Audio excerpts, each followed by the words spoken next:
So you see how there's that little box that's right after the 232?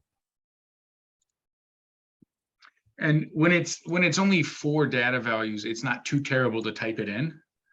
There will be ones that are like 20 or more data values, but we can just go here to stat, summary stats, columns, variable 1. And I'm just going to leave the default selected stuff here and compute. Oh, but I needed the range. I mean, the range isn't too I think bad. it gave you the range, I think. Did I it? think I saw a range, yeah. Okay, maybe I should have looked closer. Yeah, it's right there, 220. There it is. So there's the 220. Okay, thank you. Okay, S squared, which is the not adjusted. It's the blank one versus the unadjusted, right? So here is variance. Now you need to be very mindful of what it says here.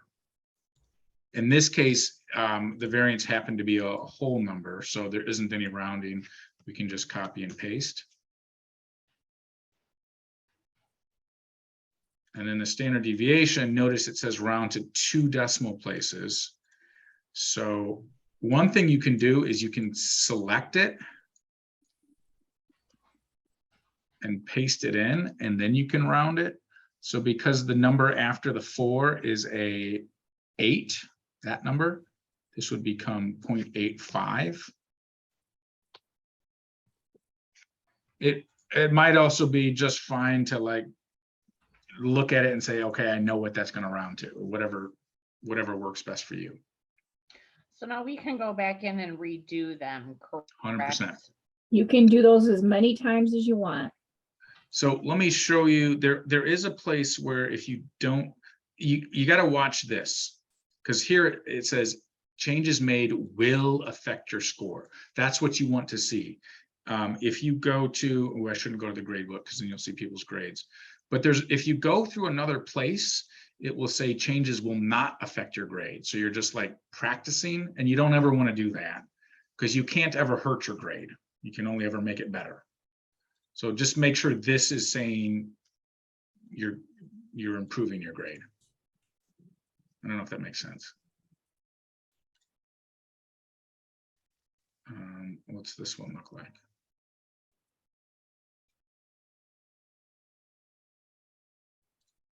Oh, the true and false.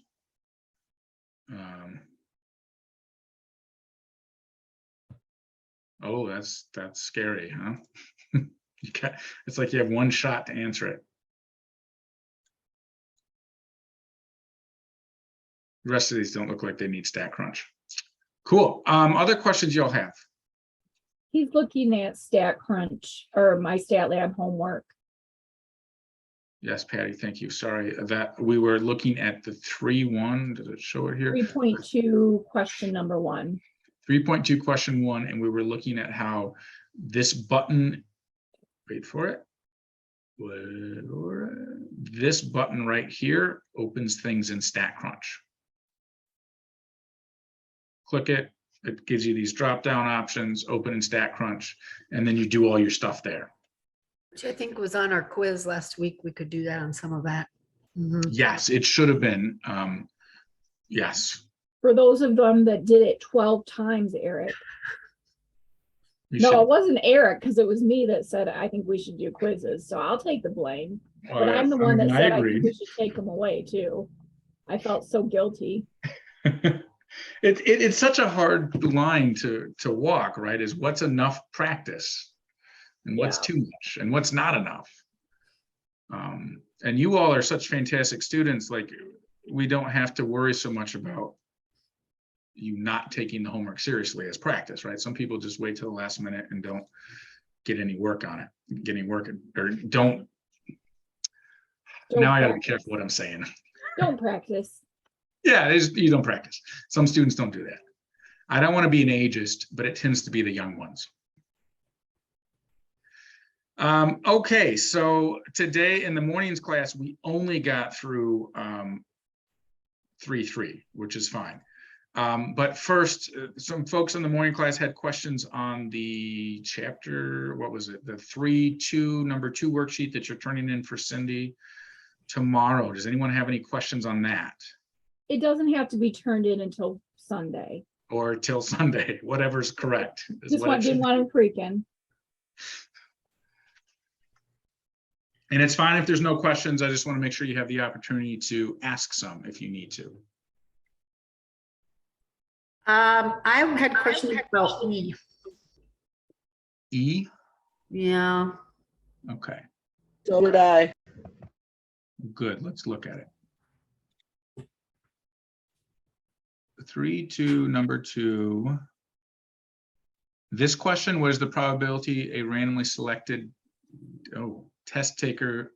What is the probability of randomly selecting a test taker whose score is 1066 or less? So are we That's the supposed to just correct one. add the percentages and that's the percentage of the, Yeah. Oh, is the word probability? This is a percent. The two are the same thing. We probably haven't talked about that a ton. We're really going to make that connection very clear in chapters 5 and 6. Oh, wait a minute. 1066 is the mean, right? correct. And it says 1066 or less. What is the probability? So what percent Would it be is 50%? above? Yeah, Yeah, it would be 50%. Okay. that's just So straight there's 50. nothing, I was reading into that. Okay. No worries, no worries. You can add, because it's the 34 and the 13.5 and the 2.35 and the 0.05. You can add those up and you get 50%. Definitely. This one was intended for you to do quickly because you note the mean is the middle, so half below, half above. Right. So you were trying to, Trying to trick you. We don't, maybe. And this one looks like it's one of the like 68 or the 95%. Am I right? Is 684 this number? Oh, no, it's not. Yes, it is. It is. And is 1257 this second one? Yes. Yeah. So since that's a No, it's not the -2 second one. It's the next one. Oh, the third one? Oh, okay. Never mind. There you kind of have to do some adding.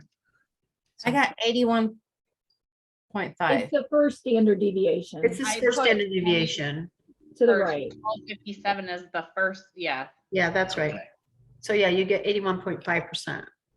Sounds good, because this is, so it's 34 plus 34 plus 13.5. Good. Okay. Good, everyone. Excellent. Anything else on here we should talk about? Did everyone had get this? Go ahead. On the second page on A and F.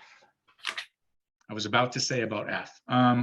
Mode age range, meaning the most frequent class. Which is- Oh, Got it? okay. It's strange that it's asked the mode age range. Usually we ask this question as the modal class. That's probably what you've heard more often, but that's the 30 to 39. Right. Now, the last one says, hey, let's assume there's very few 89 people over the age of 89, and let's estimate the total population back in 2000. Well, this is a histogram of the age distribution of the population of New Jersey back in 2000, right? So what all of these bars represent is the total population. It's just broken into each different age category. Right. So you've got to kind of guess or estimate what the frequency is for each of these bars and add them all together. And then just assume that anything greater than 89, that's the wrong way to write that, is negligent or negligible, I guess, not negligent. We just kind of count that as 0. So are we adding all of the numbers on the left? Because I didn't. All the numbers Yeah, that correspond to here, these spots. Correct. Yes. And we just kind of estimate them. Yep. Like I might call this 80 to 89, 200,000. Well, that's because that's where the bar lands. Yep. And this next one, maybe what? 450,000, this is 70, 79 range. Yeah, But there's going to be different answers as long as if you say that this is like 700 million for this one, then we might need to talk about how you read the histogram, but mostly you're going to be fine. Okay. Uh-oh, hang on, I hear screaming.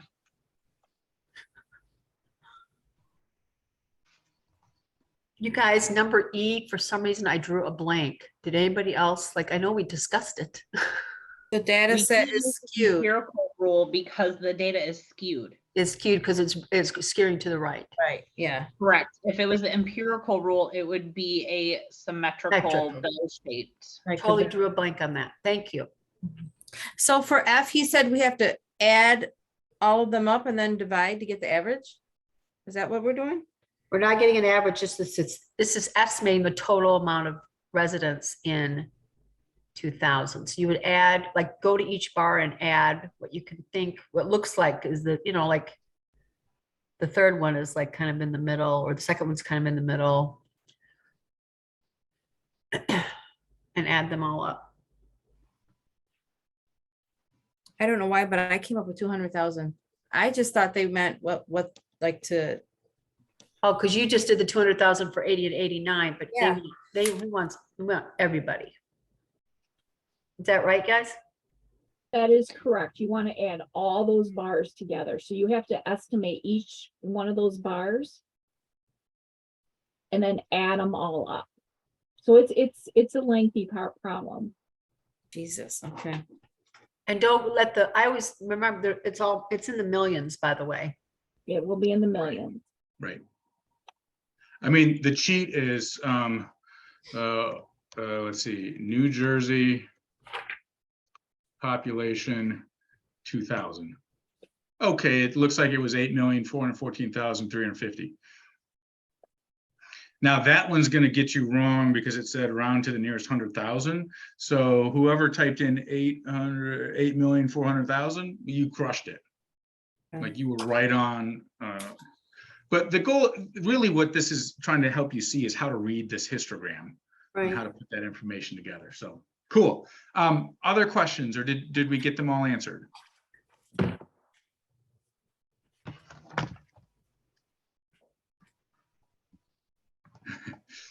We talked while you were gone. Good.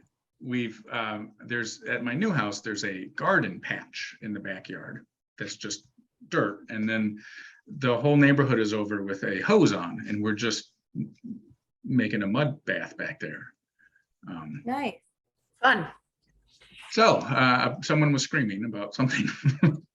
Okay, so let's summarize 3.3, and then let's practice it. It's going to be really fast because you didn't learn really anything particularly new in 3.3. Just how to do what we've already done with grouped/binned data. That's not how you spell binned. Maybe that binned data. And so you should think here.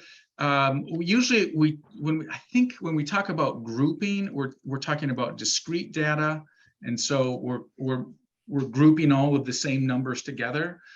It can also be discrete data where we just have tons of it, and so we pick some particular groups like ranges. And binned data tends to be more often the quantitative, where we've got the classes. So you got your lower limits and upper limits, although I don't know that that's a hard and fast rule. It can go either way. And what we're doing with these is we're estimating statistics and parameters. So we're going to estimate the measures of center, and we're going to estimate the measures of spread from grouped data.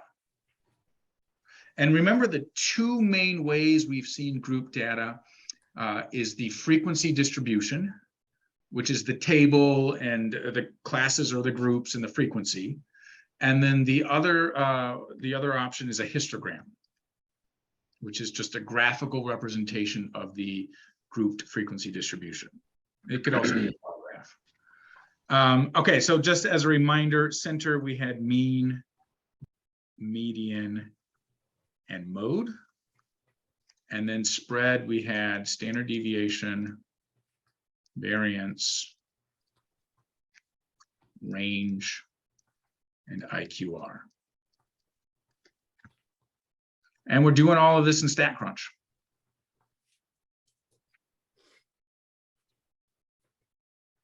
I think that's it. I feel like I wrote something else this morning, but I can't remember. So let's try the worksheet for tonight, which is 3.3 number 2. On page 50, that number. There it is, 3.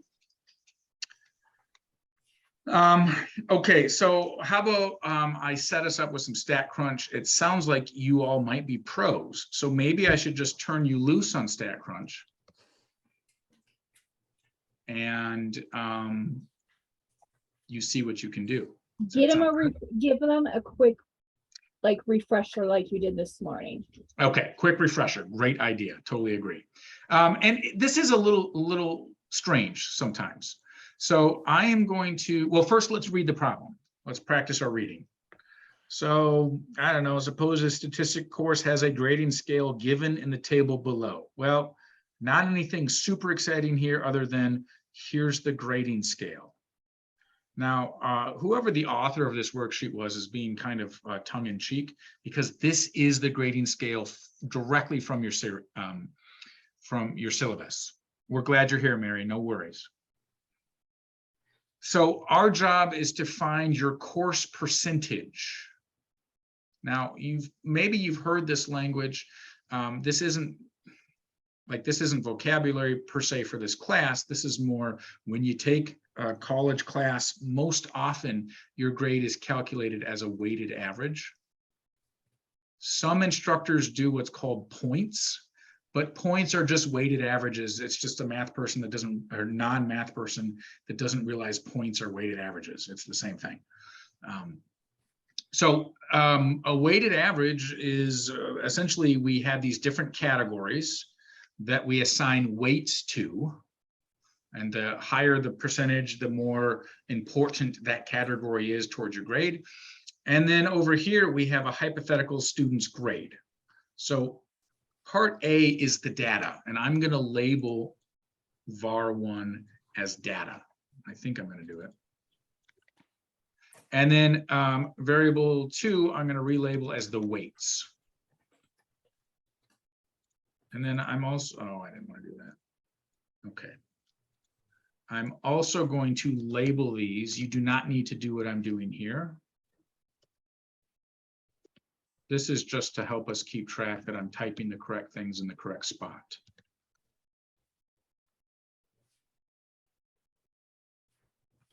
I don't know why I said midterms. You only take one midterm. Okay, so for the data, we've got that for classwork, this particular student scored a 76.1%. In case you're wondering, this worksheet right now goes into that 20% category. I grade it for correctness. Presumably everyone gets 100% because we've been doing every single problem in class. My stat lab is that homework that we started class talking about. Remember, this is now the double jeopardy homework. It counts for 10% in 133 and 25% in 033. The projects, we're going to do some today. This particular student got an 89.4. The midterm, this student earned a 73. That's not terrible. And the final exam is 68.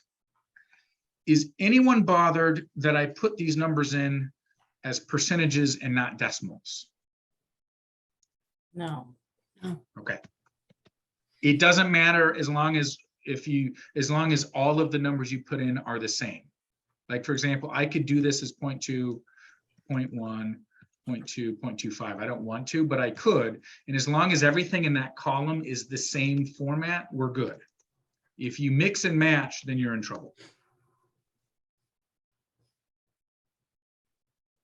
Okay. So when this says find your course percentage, which is a weighted average, what we're really saying is calculate the mean.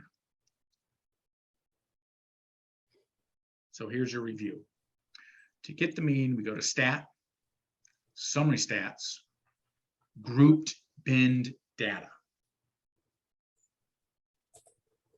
I'm going to pause right there and let you digest that.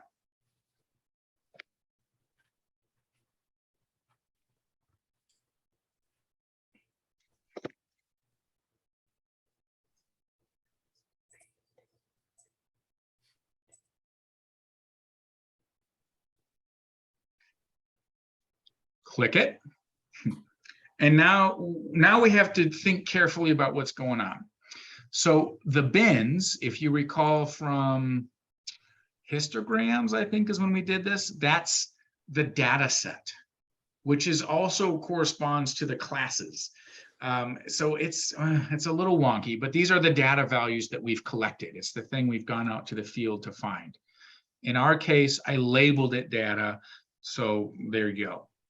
The counts, remember that was responding to frequency. This isn't really frequency, but we can think about it as frequency. The weights kind of have a similar effect.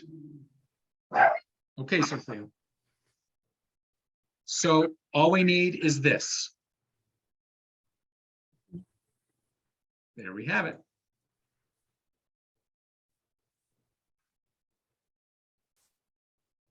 Questions, comments, concerns?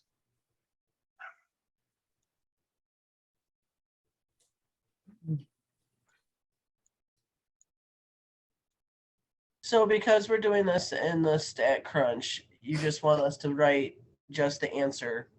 We're not required to write anything else. So I would say 99.99999% of the time, you're just going to write the answer because StatCrunch is doing all the work. Oh, hang on. But is it asked what? Go ahead. How answer? Where is it at? Where is it asking that question? It's the course grade. So the course grade is going to be the mean, your average mean that you got. So that's how we knew we were going to pick mean. It's in the question in number 1. It's highlighted, Becky. Okay, find your course percentage and your course grade. So should we add that language to that? Just Yeah, well, you're going to now say what your grade would actually be. So yesterday, you guys, we did a problem exactly like this yeah, we did. last night. And it actually gave us like the little table that told us like if you got between a 70 to a 74, that is a 2.0. If you got between a 75 and a 79, that's a 2.5. So because this is a 72, he's looking for his. So if we look back in our, he's going to try to find a syllabus. Because it should be on there. okay. So the course percentage is 72.91, right? Correct. Which falls under a 2.0. A Yeah. two.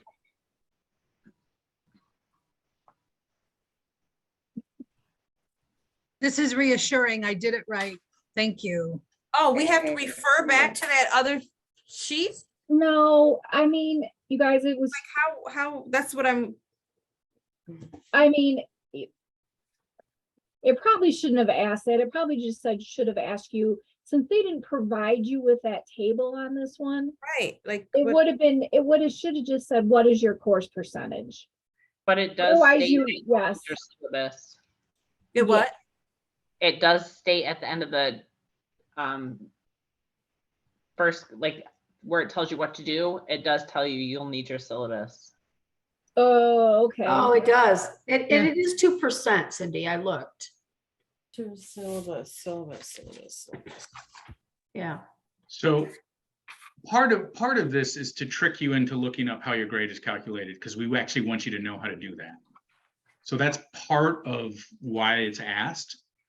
And this is it. So here's the grade range in this column. So we calculated your course percentage, which is this thing here.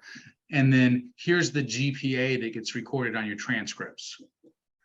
And like I told the morning class, your course percentage doesn't matter at all. Once your grade is recorded, all that goes into the computer is this GPA grade. That's it.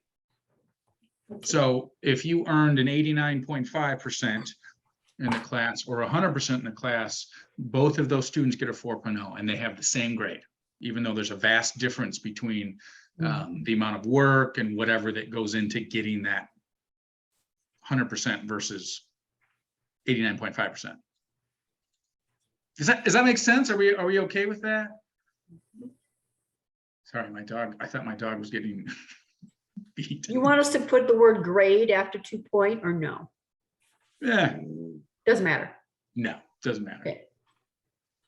So now it says, okay, what if the student got a 90% in their MyStatLab grade?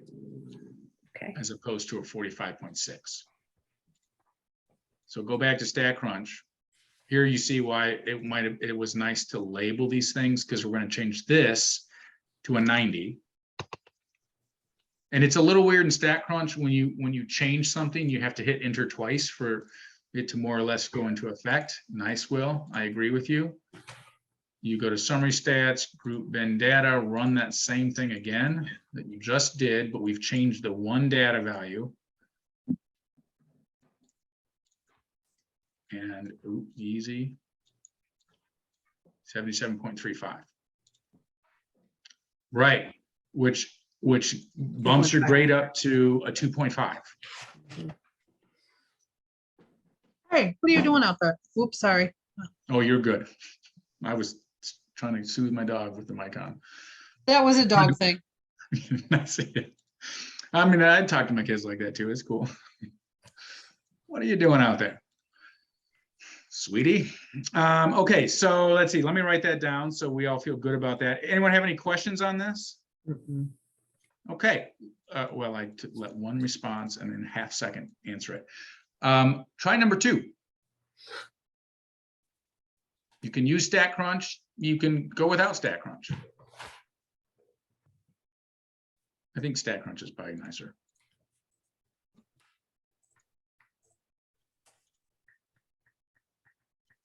Okay, so what you want to do in StatCrunch first is enter this information. So this is our first thing. Here we've got a group of people. Oh, that means we're talking about a sample. They're surveyed. So we asked them a question, and what they told us was the number of movies they saw in a particular month. So that's the data that we're entering. Number of movies seen in a month. This number of people happens to be the frequency. Most of the time they give you a table like this is how you'll want to enter it into StatCrunch, like in VAR 1 and VAR 2.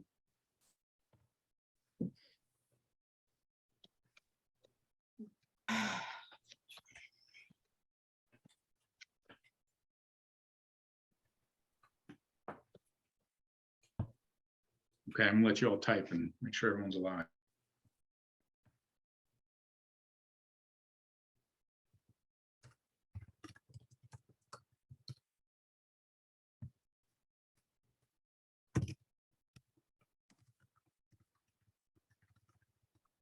Alexa, I'm going to put it in the chat for you because I don't want to say it out if people are trying to do it. Look at Peg go. She's just putting in the answers.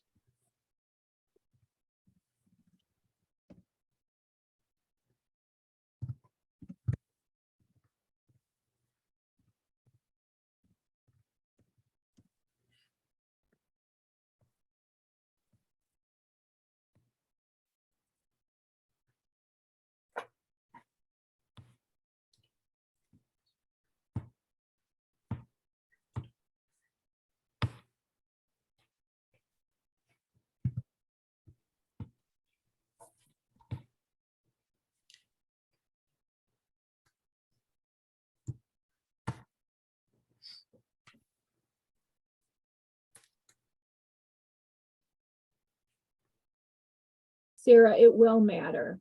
It won't. You have if you don't want to do a columns because a column is thinking that you only have one set of data. Group bin is showing that you have a frequency column. So you want to make sure that you do use the group bin, not columns.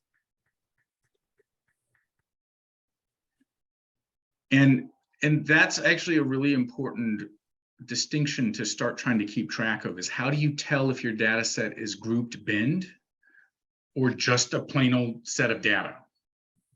Yeah, okay. And one of the key things is the only grouped bin data has to have 2 columns. It's got to be. But that's not a guarantee, because sometimes we give you 2 data sets stacked together. There's one problem that does that, the stats and algebra exams. I think you saw it in 3.4 and 3.5.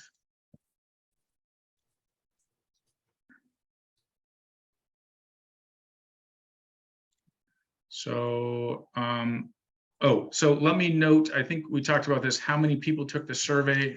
This is your N, that's the sample size. So in StatCrunch, you want to select the N for that one. Calculate the total number of movies seen. That's the sum. So I'll select that one. And then calculate the average number of movies seen. This is a weighted average. This is really a mean.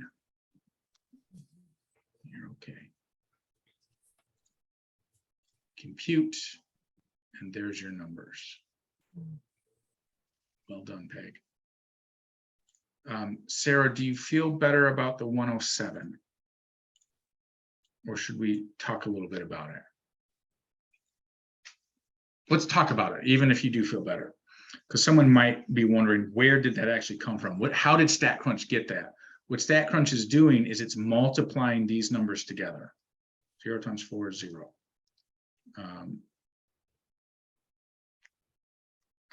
1 times 3 is 3. 2 times 10 is 20. So in other words, what's happening is there was 10 people that said, we watched 2 movies last month. So for those 10 respondents, we have a total of 20 movies amongst them. Here, this is 21, this is 48, this is 15, and then you add those all up. In StatCrunch, the sum feature function, or whatever it's called, does that for you. Yeah, you were probably just adding up the number of people, which is that number. What, 39? Maybe I'm wrong. Let's see which number is it? Oh, 15. I don't know how you got that. 9, 10. Oh, you added up this. That makes sense.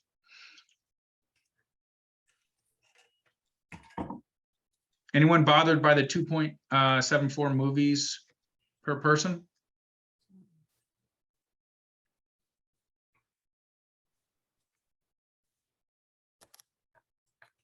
Gotcha. Yeah, I'm a big fan of StatCrunch, y'all. If you can use it. I think my biggest thing is knowing what words equal what, like the sum is the total, like I get that, but like the average number and just learning exact the N, how many people, realizing that StatCrunch has those over there and just picking them out of the word problem and making them match. Agreed. Big time agreement. And average is not like, it's kind of an unfair word, right? Because we've told you that average is another word for center, which is the mean, median, or mode.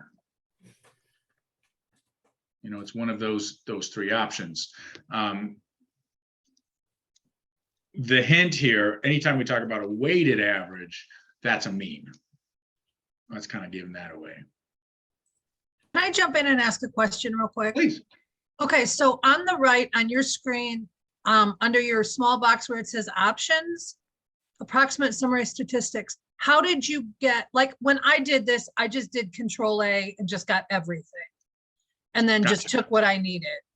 But how did you get the column N sum mean? Did you just pull those out and that's all you pulled out? Yeah, let me show Okay. you. It's a wonky You just thing. pulled them out, I get it. Yeah. Okay. And you hold Control and you click. Let me just do it because it's worth showing. I know how, oh yeah, show other people. Yeah, Instead it's of Control A. Yeah, this, and then I hold Control and I clicked sum, and then I let go of Control, and then when I want mean, I hold it again and then click. Okay. Okay. Perfect. Yep. Awesome. Anyone have any questions on any of this? Anything confusing? Everyone's happy? Happy. Okay, do it again.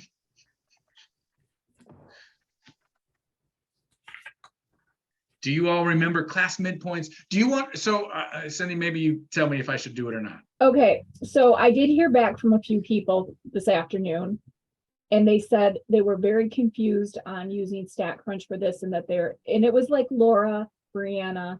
They said they were very confused on it and they would prefer just to do it on paper. I have a feeling that we'll have some confusion if we do it.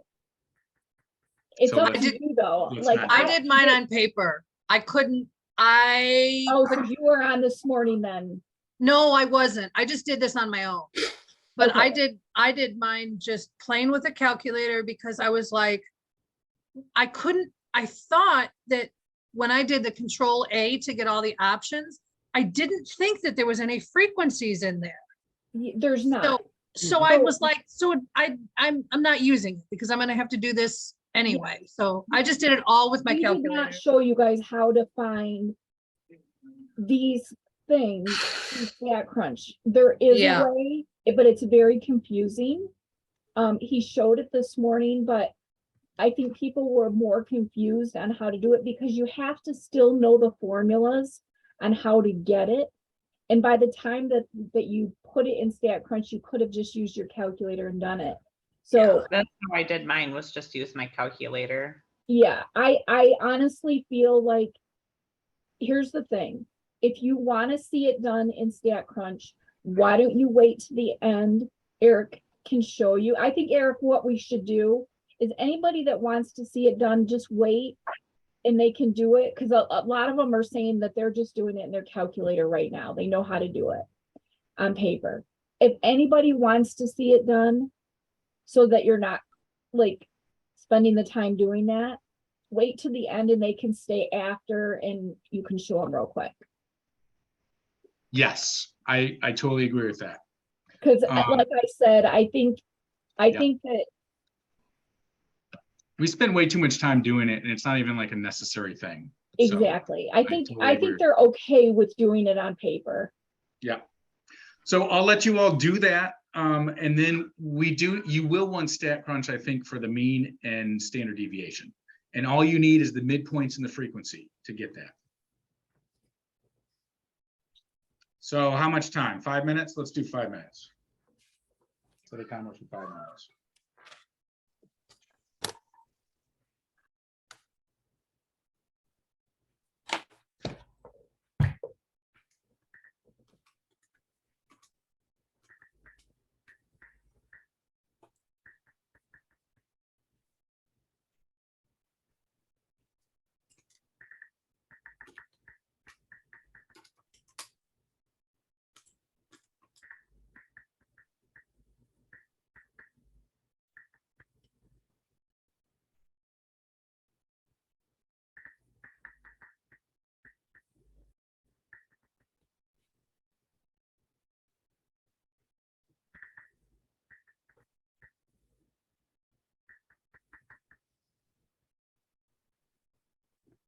The midpoints are going to go in bar 1.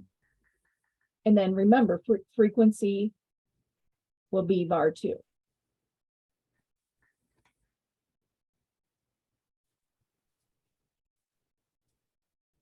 I thought you guys weren't doing it in StatCrunch. You're going to do that to find the mean and the standard Oh. deviation. Oh, I see. Yeah, you don't want to do the standard deviation by hand. That's all. I didn't. I did it. I did mine in StatCrunch. I just good. forgot about that. Okay. Yeah, I've got a premature puppy here. I gotta go feed, but I'm right here so I can see everything. I've done the worksheet. I want to make sure I've done it right. Nice.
Okay, I was muted. I was saying, if you want to check your answers for the table, here they are. And if you're not that far yet, just ignore them.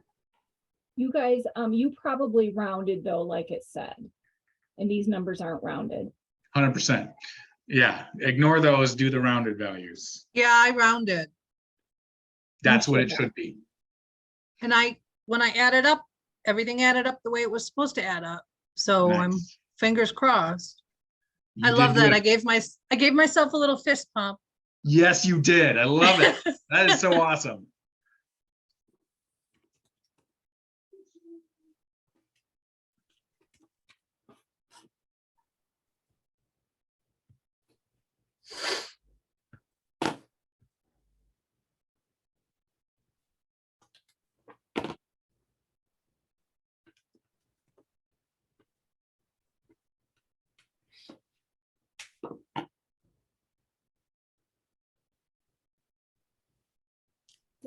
I do that. Mm.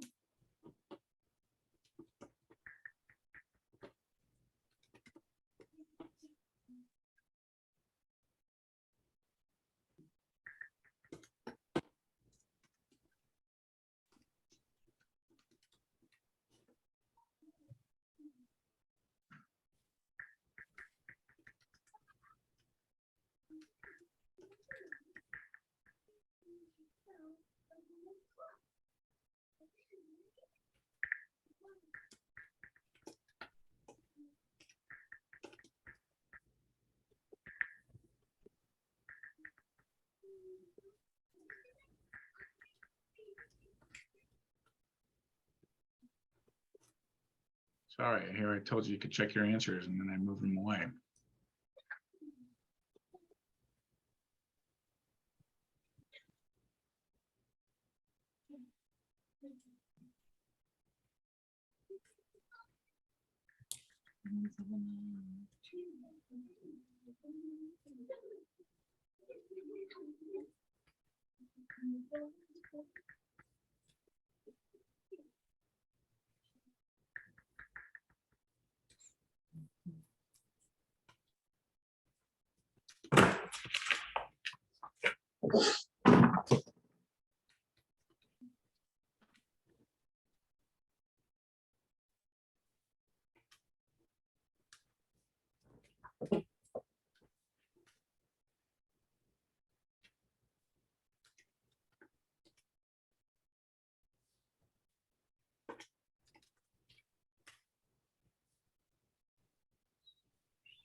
So when you're finding the mean and the standard deviation, what are you using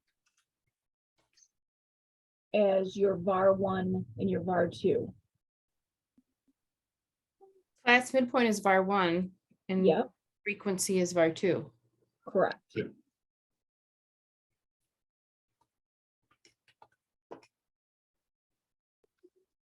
Now, what did you all agree why this is a population? What key word was it for E? All. Love it. So all, which means when you calculate the standard deviation over here, you can't use this one because that's sample standard deviation. We need population standard deviation. Then mine are wrong. Now I'm going to calculate both so you can see that they are different numbers. Okay. I just want you all to see it. So here's the wrong answer, 18.15. Here's the right answer, 18.15. Oh, there's no difference. That might Oh, not always happen, okay? So Peg, I'm thinking that you didn't put I did it very wrong. the right data in for VAR 1 and VAR 2. I didn't. I put it in. What did you guys say that you put in for VAR 1 and VAR 2? I'll label it right here. Okay. Midpoint. Midpoints, oops, and the frequencies. Oops, we don't need Bayes rule.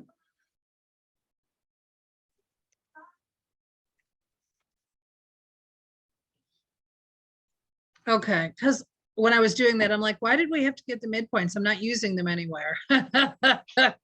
Yes, I was.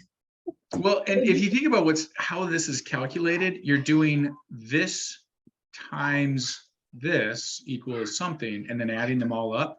So if you use the classes, what are you multiplying? The 15, the 24, any number in between, right? Like you have to have an estimate for all of the data values in this group, and that estimate happens to be 20. So you're literally creating a data set of 8,882 individuals, and you're claiming they're all aged exactly 20. Even though some are 15, some are 16, some are 19. So sorry, do you remember last night when I had you star that problem and said, why was it an estimate? And I said, you're going to see this question again. Why were these an estimate? And we said, because they were based on midpoints. We didn't have the actual data values. We didn't know what they were. So that's how you know that you should be putting in midpoints and the frequency. Ugh. Okay, so I did everything else. I got the table right and I got everything else right. I just didn't put in the midpoints, and then I would have been okay. You got Right? it. Yep. You got it. Okay. Feels Okay. good.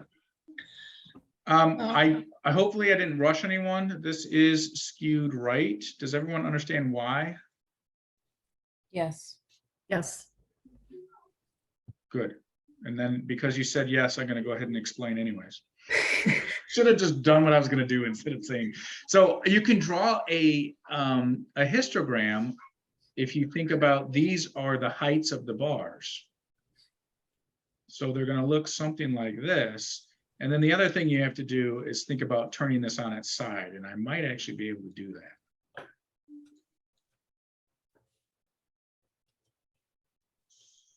Yes. Cindy said how to do that. There it is, right?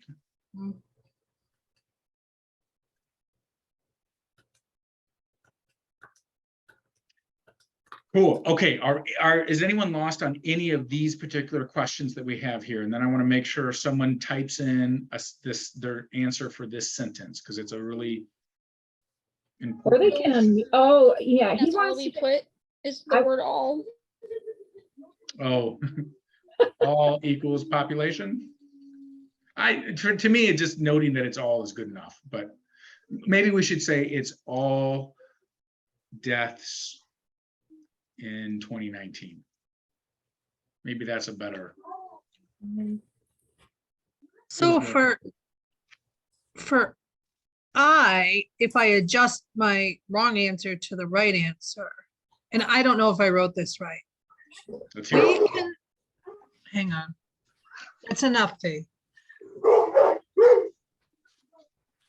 That's no preemie puppy. I don't know, Peg. What are you telling us? That's a bull mastiff, hang on. Okay. We can expect a random number of fatal crashes in the US of 44.14 per year, plus or minus 18.15 crashes per year. Is that right? Very, very close. All right. And this is me being a little picky, but it is pretty important. And that is, what is the actual data that we've collected? Is it Age number, groups. the age at death? So in your context, you're talking about, we expect a randomly selected fatal motor vehicle. I don't know. That's a little weird. We expect the age of a randomly selected person who died in a motor vehicle crash to be 44.14 years old, give or take 18.15 years old. Does that make sense? Yeah, but I'm screwed. I'll never figure that one out. Much Well, more this one- than I can never get those. I 7,088. couldn't get those. It's a weird one because we didn't really state very well what the data is. And then you kind of have to infer it from here because it's like drivers and fatal motor vehicle crashes by age. Well, I guess that's a little better right there. What if we just put all that in? Would that be, we're covering our butts doing that? If you said what? If you did the whole fatal motor vehicle crashes in the US. That's what I did. And he said that's not specific The- enough. Well, Yeah. the key is it's the age at death, because that's what this is. This 44 point whatever, it's years old. That's how we expect someone to be on average 44 years old when they So die. if See, they I'm- would have put the right units and used that context, but used the correct units and said 44.14 years old. Yeah, because I took my data to be the number of fatal crashes, not the age of the people. Exactly. Right. So I have a question. So then would it be, we can expect a random amount of fatal motor vehicle crashes to be at an approximate 44.14 years old, give or take 18.15 years? Why don't we just insert the word like a randomly selected driver Okay. and just put, because if we're talking about that person being that, Yeah, because if you don't Driver. put age or driver, then you're talking about just the vehicles.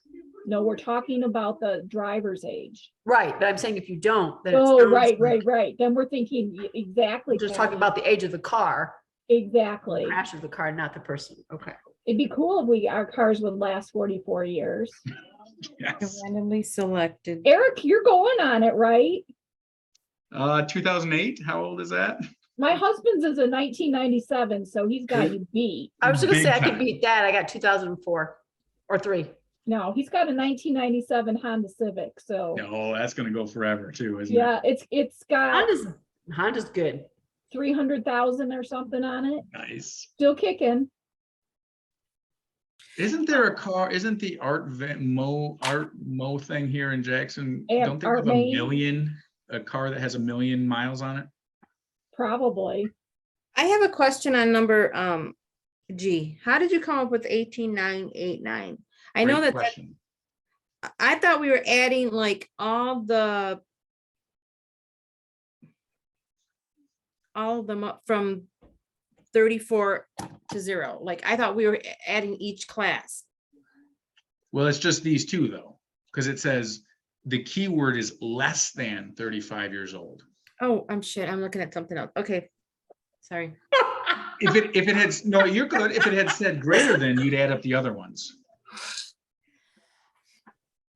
Okay, thank you. You I'll are put most myself on mute now. Thank you. There's a 1966 Volvo P1800 that has been driven well over 3 million miles. Not the front door. Whoa. Don't Yes. tell my husband that. You're gonna burst his bubble. He's got some work to do. Yeah, he does. I wonder how many times they put a new engine in it. Is it the same engine, you know, like? I don't know. So Eric, Okay. Go Eric, I ahead. have one more question before you Please. move on, please. So on Mhm. F, why is that 14.4? I would have put 84.6. So what am I doing wrong? So it says between 55 and 64. So I'm gonna go find that class. Oh, here's the class. Mhm. And I want to, and it's just those ages. So it's just that one class. So I went over to the corresponding midpoint where I have the relative frequency, and it's 0.144. Does that Okay, make for sense? some So reason, that's yeah, the for some reason I percent. was going to the cumulative. If it had said up to or from, I don't know, less than 64, or the key is because it's between just those two age groups, and that those two age groups are just Oh, one okay, I class. see. I see. Good question.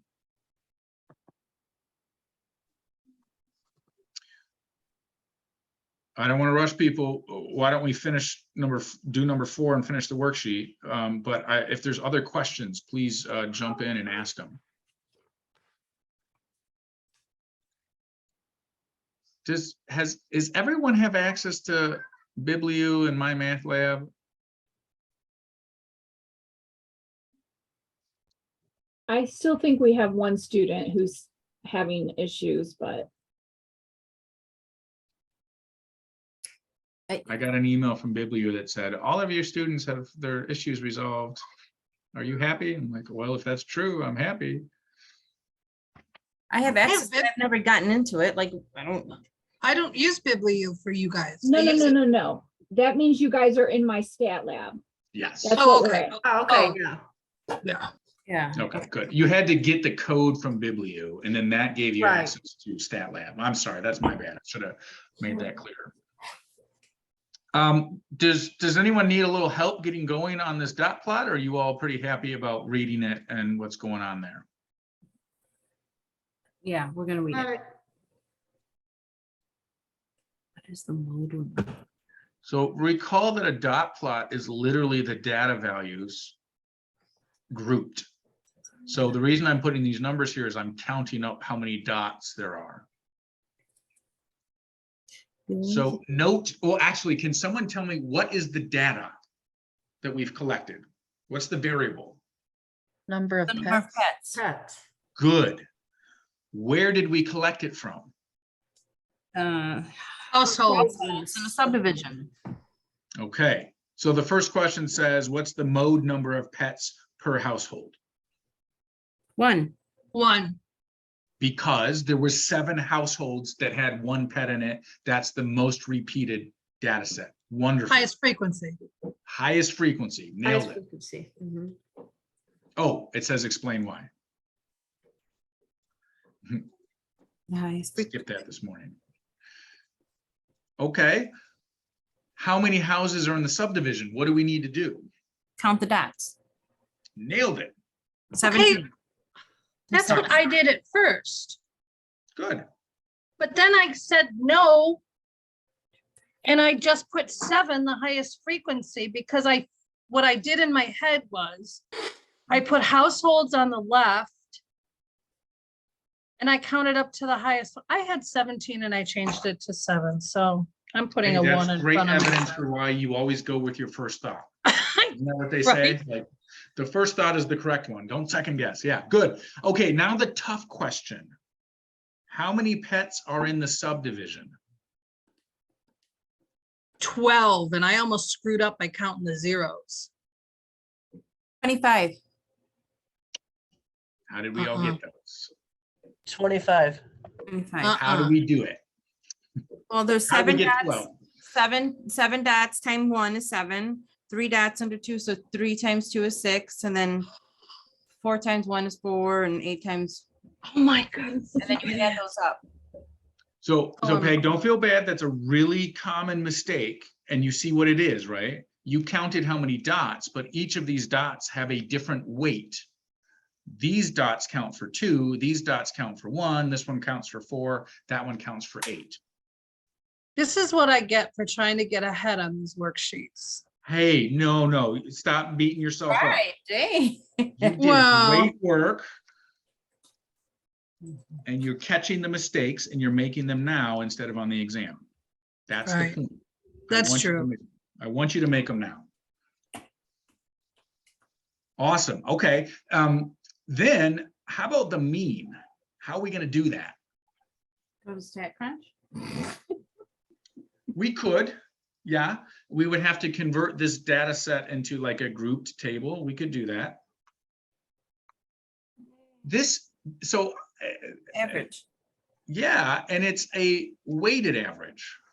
Where is it? Up here. We're going to do exactly what we did here. So take the total pets and divide by the total households.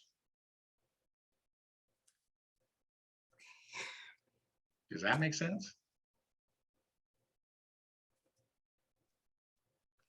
So 25 divided by 17 is 1.47. Yep, I'm remembering the wrong number.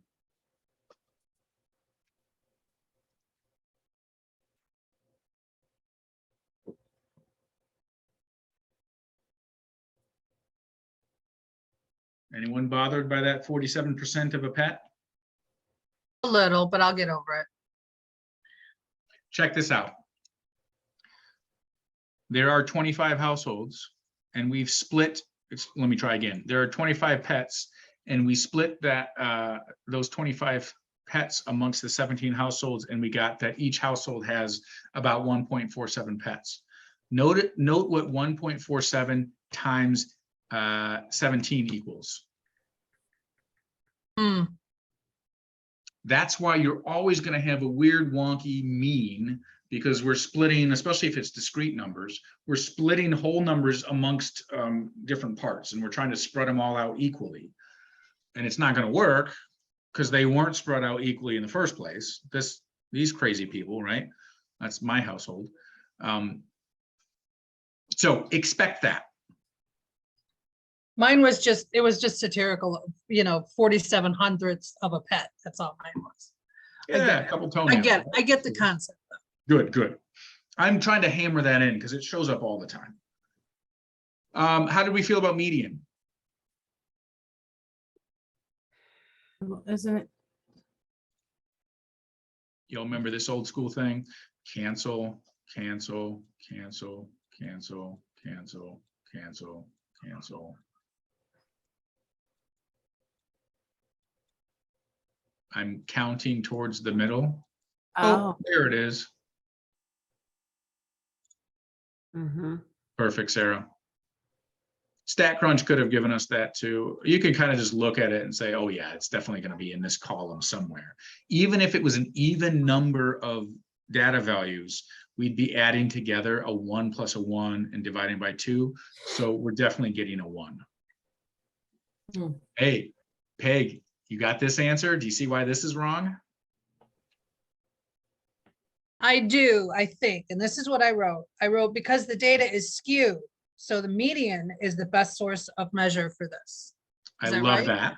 Okay. That's a wonderful answer. This is saying, why is this calculation incorrect? Because some student calculated that the mean number of pets per household is 3, and we got 1.47. Like, what's up with that?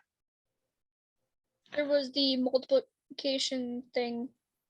Yeah, they I forgot the actual word for it. They did the Yeah, same thing I did. Yes, yes. See, Sorry, I was yeah. like out for a minute because my computer randomly froze, so I had to rejoin the Zoom and figure out where we were. Oh, I'm sorry. Okay. Here we are on page 3. That's not page 3. We're on page 505. Okay. How's everyone feeling? Any kind of thoughts or concerns? Anything we need to talk about? Let's try a project because Wait, you so haven't had enough. how would we word that Mm. for F as a sentence? Let's see. So in the numerator, they you could say they ignored the weights, which really it's better to say they ignored the frequencies. I just used the wrong data set. I mean, isn't that what it is? Kind of, except all of the numbers they have here, we can get from this table. Oh, that's true. Like the 5, they counted up 1 column, 2 column, 3 column, 4 column, 5 column. That's true. Oh, there's 5 columns there, right? What they ignored was the fact, well, so in the top, they ignored the fact that there was a frequency, and in the bottom, they ignored that they didn't count the dots. So you guys, this is the exact same type of question we saw yesterday in the notes when Ashley calculated her grade, her GPA, but she didn't multiply her grades by the number of credits for the class. And so she got the wrong GPA.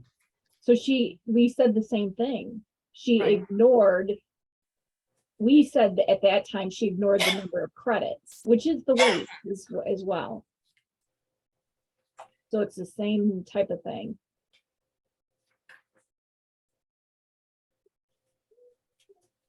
Awesome, you all, awesome.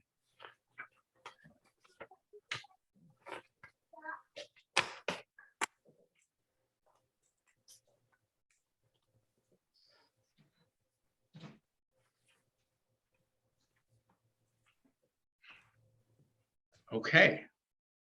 So I'm gonna let you taste a project real quick. And then maybe we'll summarize 3.4 and 3.5. That's all we did in class this morning. At the very end, I spent 10 minutes summarizing it, and we didn't do any of the practice of it. So we're a little bit ahead here, which is good. But we also don't want to get too crazy ahead. Yeah, so you guys remember, we have not finished 3.5, so he might be summarizing something that we haven't gone over, but that's okay. He's giving a preview of what we'll finish tomorrow, which is okay. Do a little Shakespeare, a little foreshadowing. Yeah. The son is going to kill his father. Was that Shakespeare? That was the Greek one, wasn't it? Wow, spoilers. Oh, sorry. Oh, you haven't read those yet? That's Oedipus, right? That's that one. He kills his father, sleeps with his mother, and then everyone's dead at the end. And that all happened because there was a prophecy that he would kill his father and sleep with his mother. So the parents shipped him off. And so he didn't know who his mother and father was. And then when he grew up, he came back and did the thing that they was prophesied to do. Interesting, right? Okay. So I went to module. Nope, not grades. Don't go to grades. Okay. Whew. FERPA and all that. I went to module. I went to day 4. And I clicked the chapter 3 project link. Remember this from last time, you click this link thing. That opens up a new tab. Here's the project, but you can't work on it in here, because if you did, then someone else would have the answers, because every class at Jackson College goes to this same spot. And look at all these anonymous rabbits and turtles up here working. That's wonderful. You're then going to go to File, and you're going to download this. I think Microsoft Word is the best, assuming you all have access to Microsoft Word.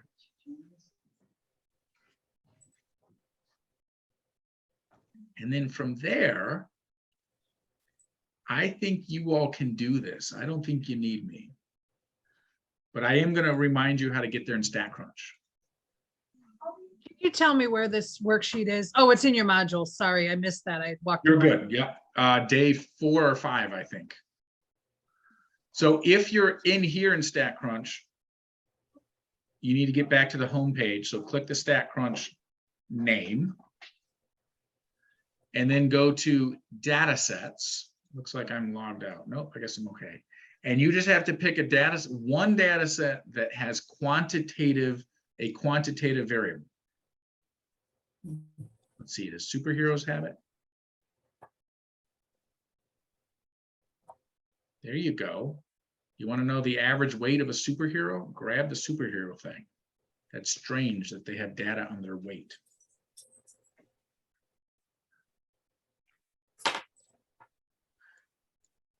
Your job is to find the mean, median, and mode. So I'll give you 5 minutes to try that. Set a timer for 5 minutes.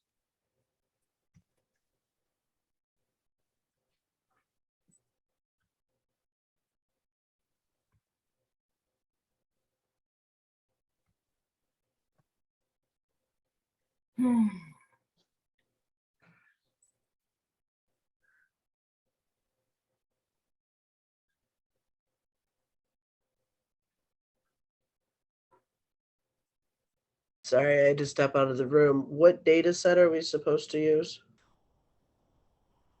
You Or can we use ju- any data set you want. He pulled up the superhero one, and use weights, but you only have to have one quantitative data set. You can use whatever you want. Awesome, thank you. Yep.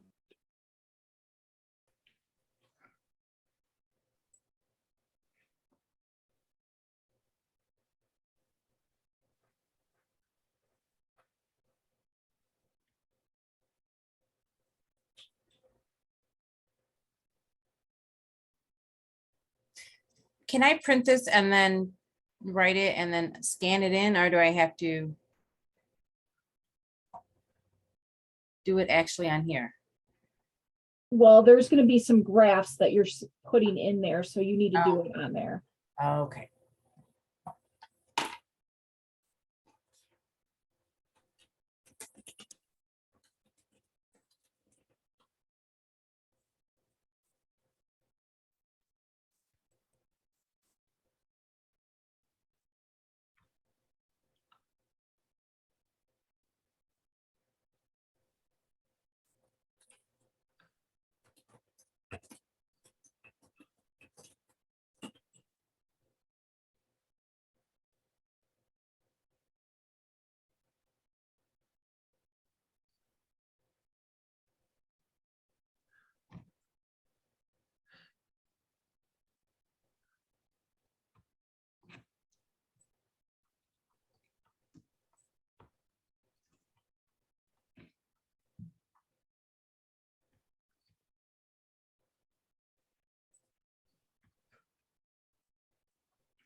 Is anyone stuck?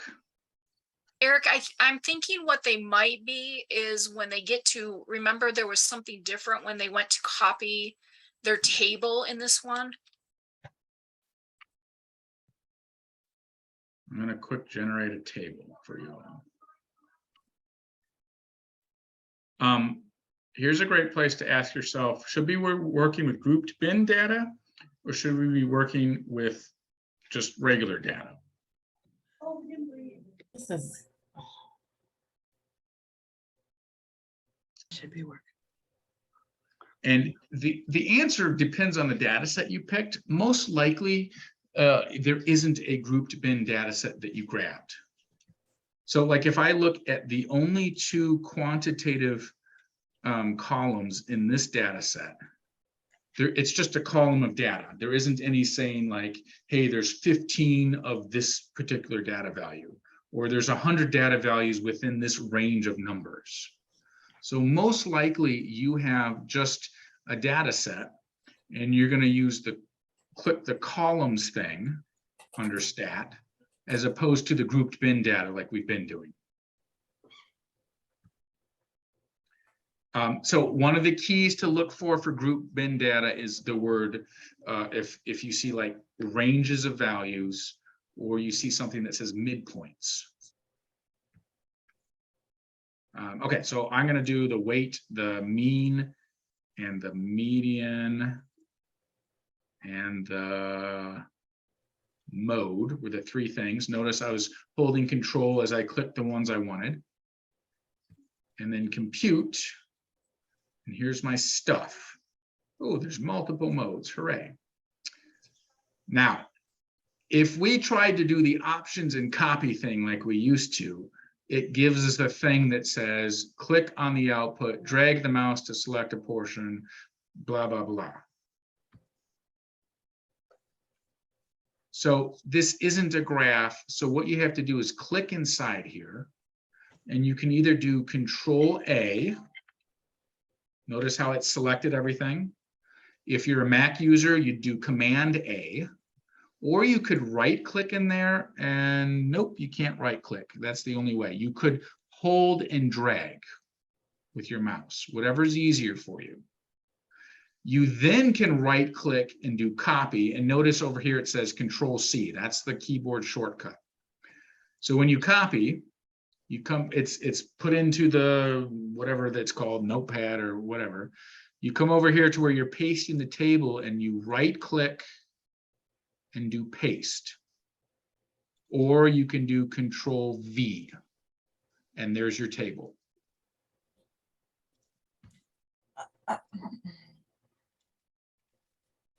I'll do it again. But I have a, Mhm. Why didn't I find the mode? I think the data set that I took has too much information, because which column am I using for like, it has like 7 columns. That's what, how am I gonna know what column? You're to pick one of the columns that is quantitative, only one. So that's like your choose your own adventure kind of situation.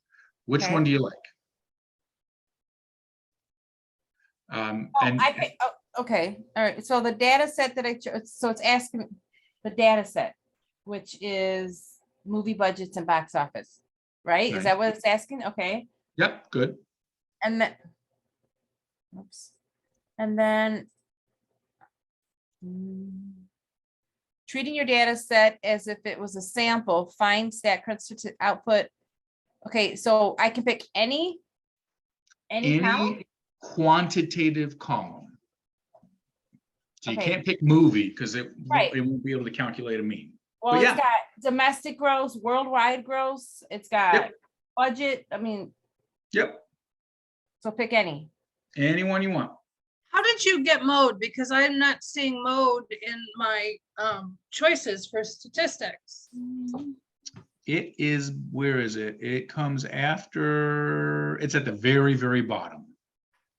It's after kurtosis. Oh, I didn't go far enough. Yeah, it's the Thank you. very last one. Yep.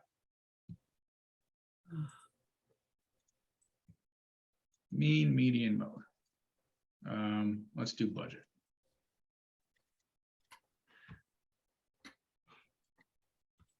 How are we doing? Is everyone pretty happy about that? Anyone stuck? Anyone else got questions? I'm just stuck about copying that. That dumb thing. Yeah, I'm with you. If it helps, you can make it a little bigger so there's more space to click in there. And I clicked on it, and then I hit Control A, and it grabbed it all. Okay. Or you right click and hold it down and drag so that it selects it all. And then right click that for copy, or Control C, either way, if you're a shortcut kind of person. And then either Control V, which just smashes it in there, or paste, right click and paste.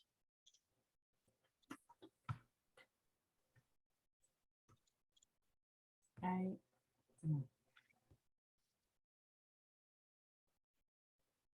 So. Does anyone need a reminder of how to get a histogram?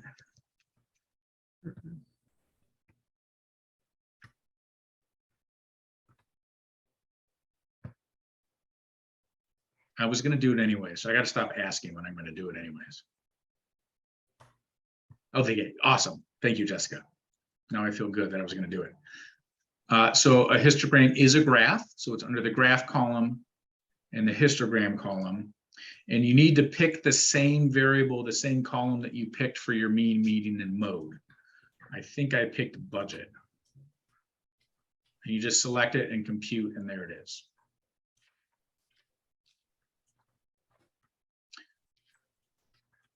The graphs, it was a little nicer for the copying, because you could click copy, right click the image, copy image, and paste it. as opposed to having to like do all that control A garbage that we just did.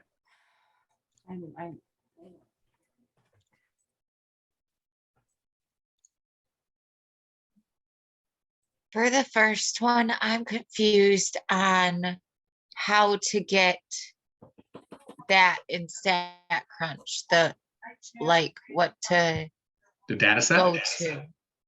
Yeah, So if your screen looks something like this, like a worksheet page, click the word Yeah. StatCrunch. And then in these boxes, under the data box, click the one that says data set. okay, And now pick a data set you like. okay. So then what? From there, so here, Wimbledon ladies singles champion. So you pick a data set.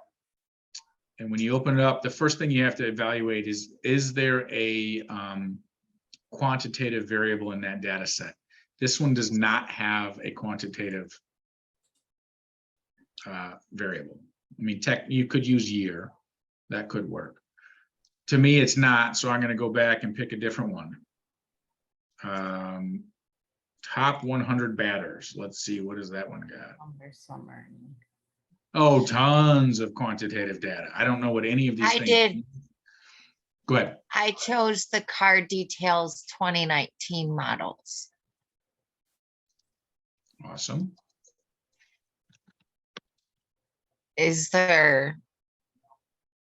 So do you see a column of numbers? Yes. There you go. Seating is quantitative. Engine is quantitative. No, it's not. HP is, I don't know what HP stands for. Anyone know? Horsepower. Horsepower. There we go. Okay, so you get to pick any one of those, so the next thing is, well, you're supposed to tell me why that data set was interesting to you. You can't get it wrong unless you leave it blank. Okay. And then you're finding just these three things: the mean, the median, and the mode. Okay, so I go to Am I in the wrong? summary stats columns. That's it. Yep.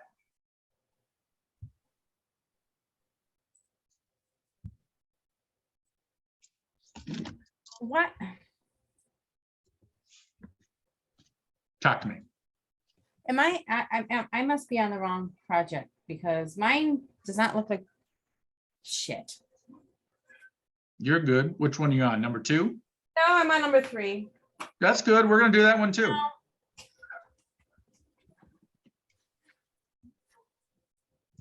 That's why I was having a hard time. I'm like, none of my information is matching up to yours. What are you talking about?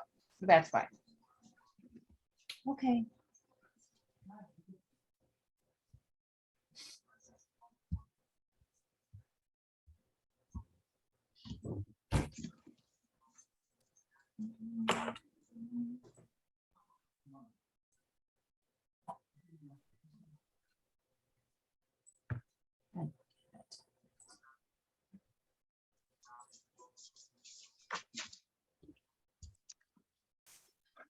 Sorry, everyone. It's a madhouse over here. So what do we got going on? Is everyone good?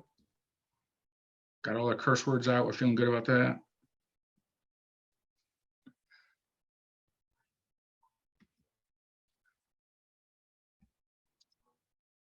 I'm actually going to pull up chapter 3. I'm going to I think you all are good, and you tell me if I'm wrong, about identifying the shape of the data set based on the mean and the median, right?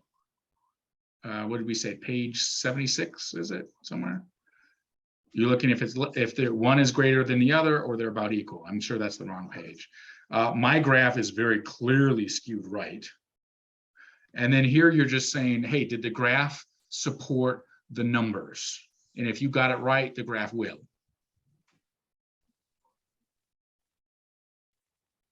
So that's hopefully that I'm hoping that's fairly straightforward for you. That's good practice. That's stuff you've been doing in the worksheets. The the third project, I think we're going to skip the second one.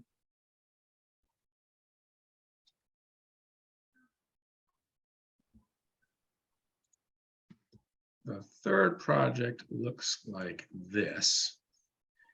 And we're kind of not really ready to do it unless you know what a 5-number summary is.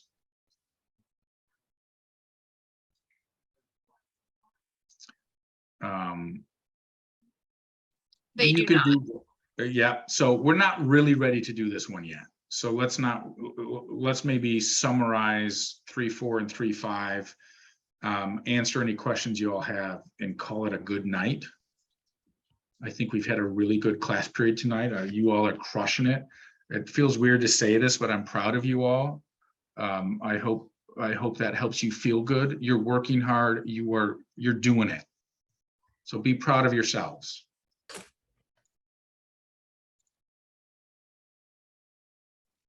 Ooh. Chloe, can you tell us what it looks like? Do you want to share your screen so we can see it? Yeah, let me share. So I said it was skewed right because my mean is bigger than my median, but it's barely bigger than my mean. So I'm thinking, is that why it's so let me try. Okay, let me figure out. You got to do it. Yeah, I used to remember how to do it more. If they're approximately equal, we would call that symmetric. But yeah, it'll be interesting to see what your graph looks like, because that'll help us know if the approximate is really approximate or if we should care about the less than or greater than. Oh, share screen. Okay. Nice. It's right here. Okay. Sure. Thank you for sharing your screen. Yeah. Oh, look at that. Ha! Yeah, what is that crazy graph? Yeah, so I didn't know what to say because it's really not, it's just kind of a mess. So scroll up a little and let's see what your mean and median look like. Okay, and I don't know why mine did it like this, but That's okay, no worries. Oh, Yeah, they're about the same, yeah, right? they're almost the 49. same, but the mean is a little bigger. So what is the data? So I chose the NFL player data in 2016, and then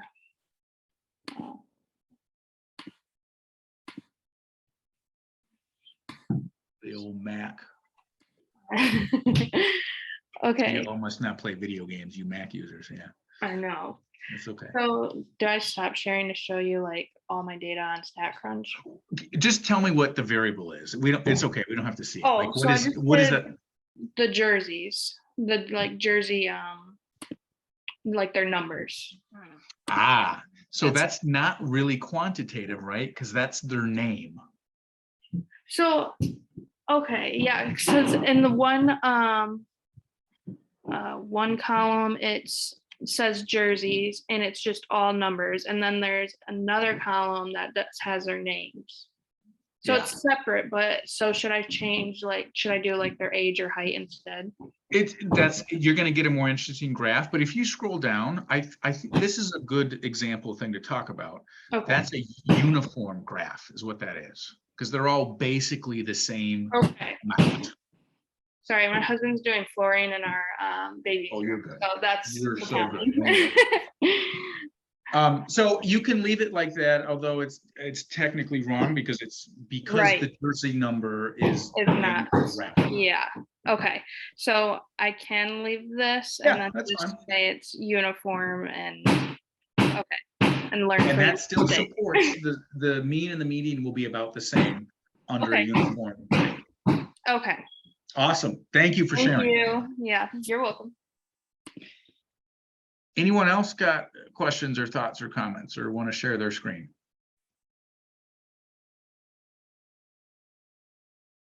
Okay. Let's talk 3.4.3.5. So you might not know anything that I'm talking about, okay? And that's okay. I think. I don't know, maybe this is a bad idea. What I'm gonna do is give you the high level stuff so that when you finish this tomorrow night with Cindy, you can now fill in the gaps of what we're talking about, of what I'm listing here. Okay, so we're not doing any more projects tonight. We're moving on to the worksheets 3.4 and 3.5. Okay, so let me And close this up. Yeah, you can close that up. If you got that project done, awesome.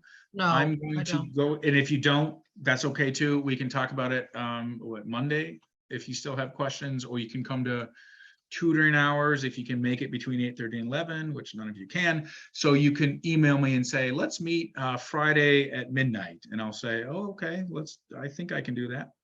So we do project 2 on our own. I'm gonna delete that one. Oh, okay. It's Thank you. gone. It's a good project, but I think we've got. We had a lot of work this week. You do. It's been a busy week. Okay, so 3.4 and 3.5 are a combo section. They're not really broken apart. And what they are is measures of position. So this is the third type of measurement.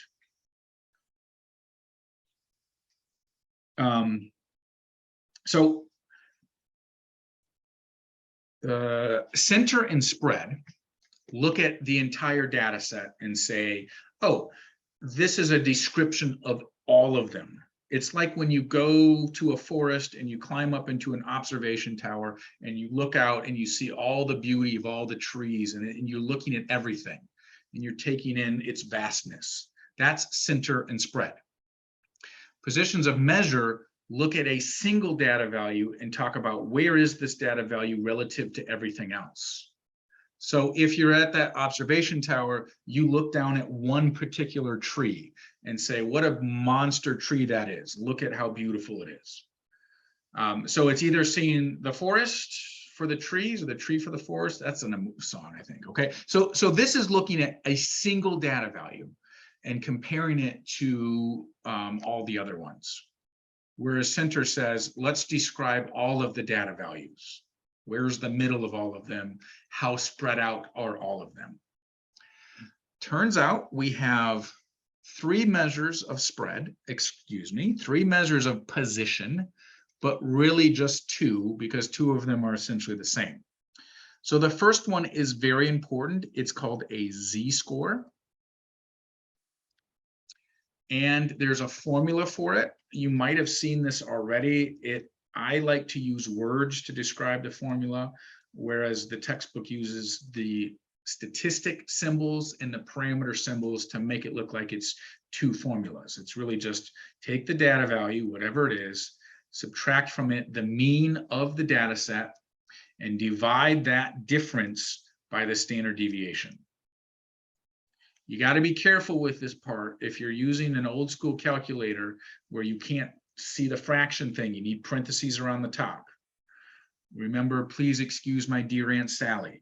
Division gets done before subtraction. So if you just type it as one line on your iPhone calculator or whatever, it will divide these 2 numbers and then subtract that from the data value. So just be mindful of that.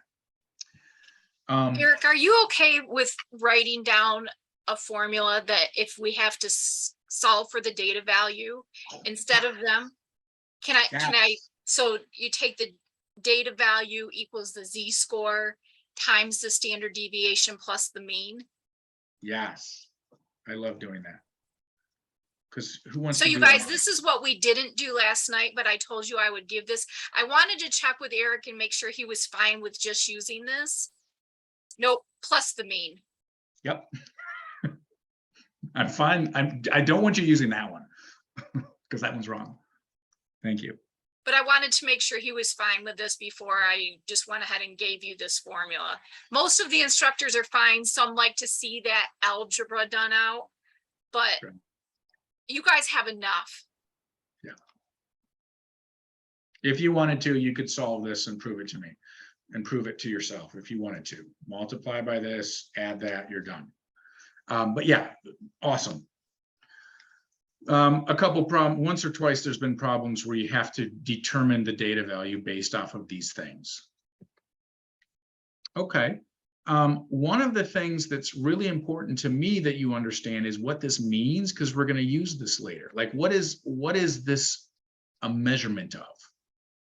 And it is the number of standard deviations a data value is away from the mean.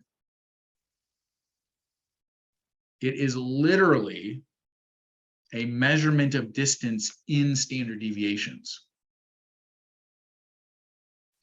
And then we use this for unusual values. So if I hand you a value and I hand you the mean and the standard deviation, and I ask you, is this number unusual? Instead of drawing your normal curve and finding the percentages or any of that, you can calculate the z-score. And if it's a number greater than 2, then it's unusual. Or if it's a number smaller than -2, then it's unusual, because it's more than 2 standard deviations away from the mean. So to me, this is pretty important that you understand conceptually what the z-score is telling you. It's distance measured in standard deviations. Okay, so that's a position.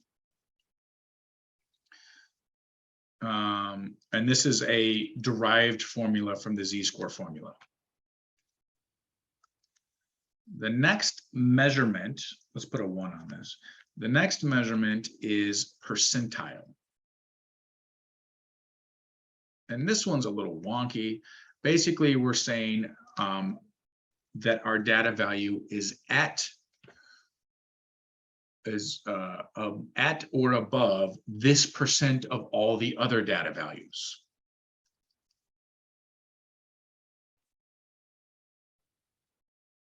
Is it, maybe it's better to say a data At or value below.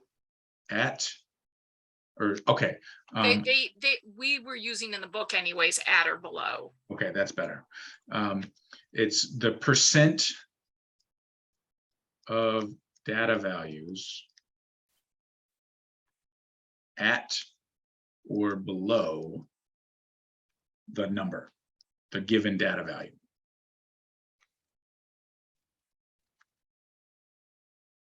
The notation is this P subscript K. So for example, if I said P50 is equal to 100, then 50% of the data values are at or below 100.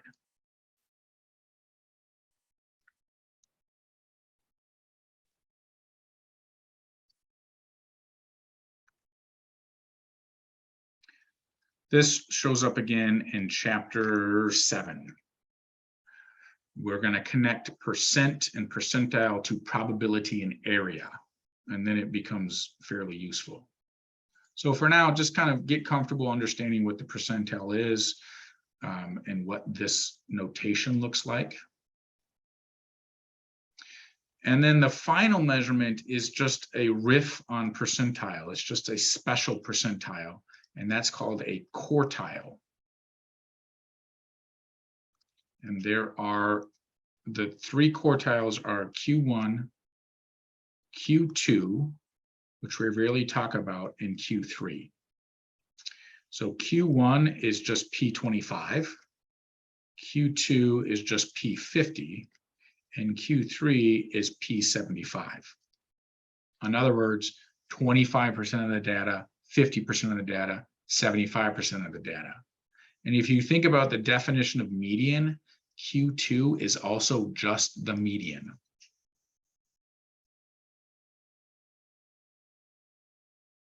So those are the 3 measures of position: z-score, percentile, and quartile. And again, if you haven't gotten this far, don't freak out. If you have no idea what I'm talking about, it will be very clear after tomorrow night. So if it's Q4 and it's P100, would the answer just be 1 in theory? It'd be the maximum. It'd have to be Yeah. the largest data Okay. value in the data set. But we don't really talk about, we don't really have a Q4 and P100. Good thinking. We just don't, for whatever reason, we don't mess with it. So that leads us to another way to summarize a data set. And that's called the 5-number summary. You probably saw this ages ago in elementary school. I think it's taught there sometimes, maybe in high school a little bit. but you probably forgot it because how often do you really use this? So the 5-number summary is the smallest number in the data set, the first quartile, the second quartile, which we actually call the median, the third quartile, and the maximum. That's the 5-number summary. And from that, we can build what's called a box and whiskers plot or a box plot that looks something like this. And on there, we put our 5 numbers: minimum, Q1, median, Q3, maximum. StatCrunch will draw this for us. Just smash the numbers into a column and find these things, and then there you can get a graph of it in StatCrunch as well. And then that leads us to the very special page that we've been talking about. I forget where it is. It's near the end of chapter 3 here. I think it's 106. Maybe. Yes. 107. 106 is the nice like pictures connecting the skew with the box plot. Yep, 107. And 107 is this is like essentially the summary of chapter 3. And under here, this is a very important thing that we mentioned a couple of days ago about describe the shape, and that you're going to list the shape, the center, and the spread, or describe the distribution. And that is the summary of 3.4 and 3.5, except I'm forgetting one very important thing to write down that really is like 3 important things. Let me put that page number here, page 107. You need all that. It's the picture, it's the numerical comparison between the mean and the median for the pictures, and it's the picture of the box plot, and then the best measure. So the last thing you need, maybe it comes earlier, it probably does, and that is, how do we calculate the interquartile range? You don't actually need to know how to do this because this comes in StatCrunch. But you do need to know how to calculate the upper and lower fences to identify outliers. And these outliers, these calculations we're about to do, are for skewed data sets. And we find them by calculating what's called a lower fence. It's the fence that guards between what is unusual to the left of it and what is an outlier and what is not an outlier. There we go.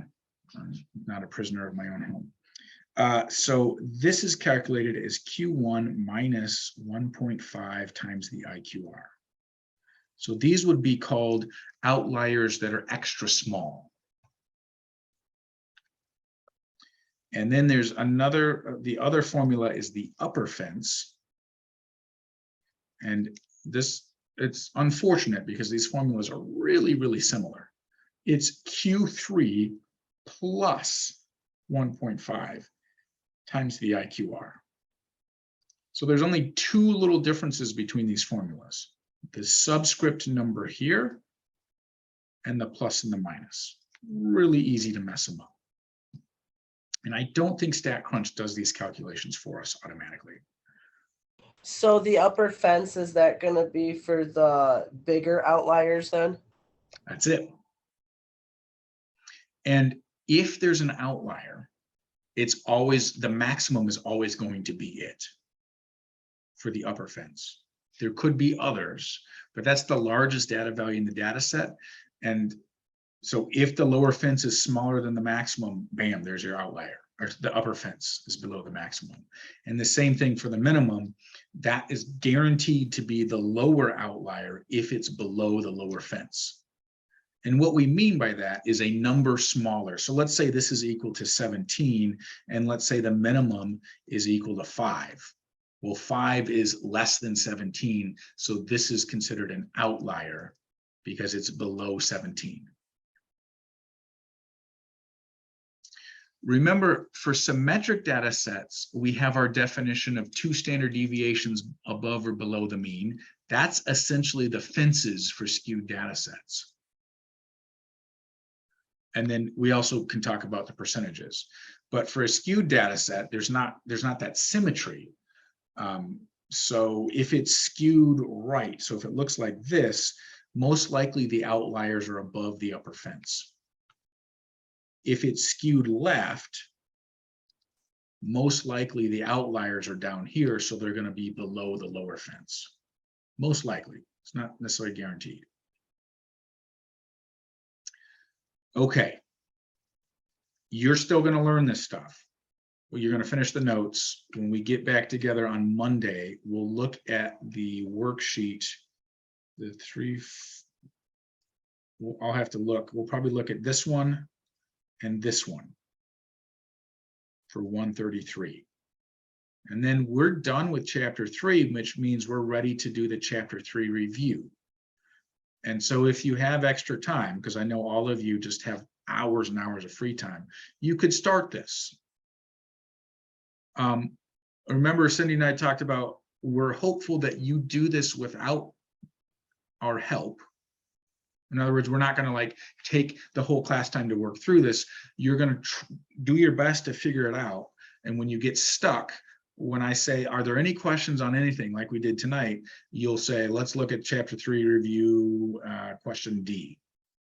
And we're happy to talk through them. We just want you to try them yourselves first for that extra practice for when the midterm comes and you're all on your own. And you'll So be fine. just to Go ahead. clarify, because we didn't go through 3.4 worksheet tonight, that's gonna not be due then on Sunday, or it will be due? It is not due on Sunday. We will be doing that next Sunday. Thank you for that clarification. We'll change that due date. Yes, I was just gonna tell you guys that. So we'll go ahead and change that 3.4 worksheet number 2. It's going to go to the 25th. 25th.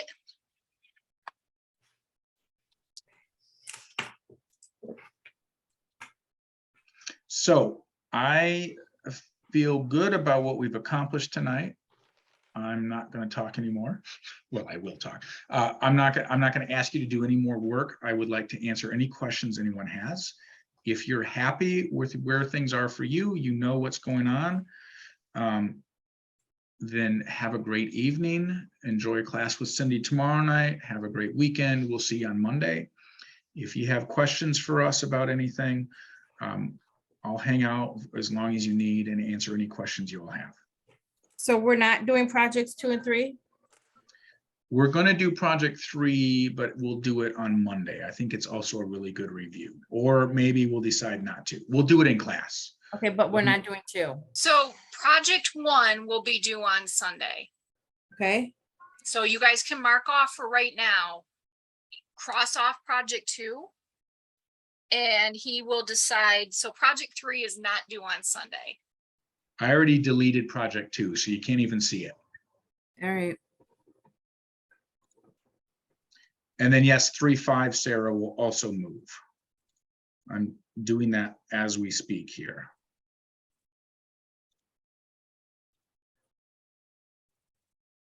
All right.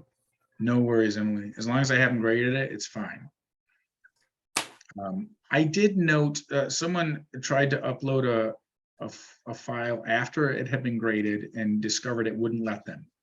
So I'm going to have to change how I grade late work. It scares me because it means I can't put in a 0 and make it easy for someone to submit the assignment late after I've graded it.